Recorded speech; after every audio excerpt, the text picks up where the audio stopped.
studies that people should eat a whole plant food diet. And I went whole plant food diet because a plant-based diet implies that, it's based on plants, but it allows it allows flexibility. Interesting. For most people in the vegan vegetarian movement are not just interested only in health, but actually dominantly in animal rights, moral, ethical, and spiritual reasons, environmental impact. And so their argument is, well, maybe it doesn't have to be Mr. Perfect, diet. If it encompasses a broader range of people, we'll get more people doing it. We'll save the planet. We'll save the animals. We'll go to heaven, whatever it is. And I don't disagree with any of that. That's great. But when it comes to maximizing health, if a person's overweight, wants to lose weight, if a person has heart disease, diabetes, if they've got cancer, or if they're healthy and their goal is to live the maximum healthy life possible, I believe the evidence supports the idea of an exclusively whole plant food diet that's free of SOS. SOS is the international symbol of danger, and it stands for salt, oil, and sugar.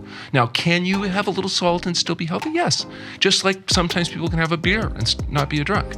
But for my patient population, which is either sick people that want to get well, or the healthy people that really want to maximize their health, a whole plant food SOS-free diet, I believe, will prove to be the most health-promoting diet out there. Now, is it the best diet for society to add? No, I'm not arguing that. I'm so grateful that people like Dr. Campbell and Dr. Esselstyn and Dr. McDougall are out there educating the world. I'm not that nice of a person. I'm only interested in my patient and the maximizing the people that's in front of me. And the people that I see are often sick or healthy and want to stay that way. And so I believe that is the best advice for them. Now, does that mean somebody can't have a more flexible diet and still be healthy? No, of course they can. And if it's working for you, that's great. I'm not going to argue with it. But if you're struggling, don't pretend that there's not another level of compliance that's possible. And I suggest people try it this way because they might find out, they don't miss all that salty, sugary stuff anyway. And they may be just as happy. And if not, that's fine. If you can modify the diet, maintain the numbers, not screw up our outcome data, I'm not a policeman. I'm just trying to give you the best advice I can. But I do believe I'm right. Now, if it turns out I'm wrong, and the evidence supports that you're better off having more than 1,500 milligrams of sodium a day because that's an important reason for some reason, then I'll change my recommendation. Okay? I'm recommending what I'm recommending based on the combination of 36 years of clinical experience watching people get well and my ability to interpret the scientific literature and the staff that we have at the True North Health Foundation that are doing the same.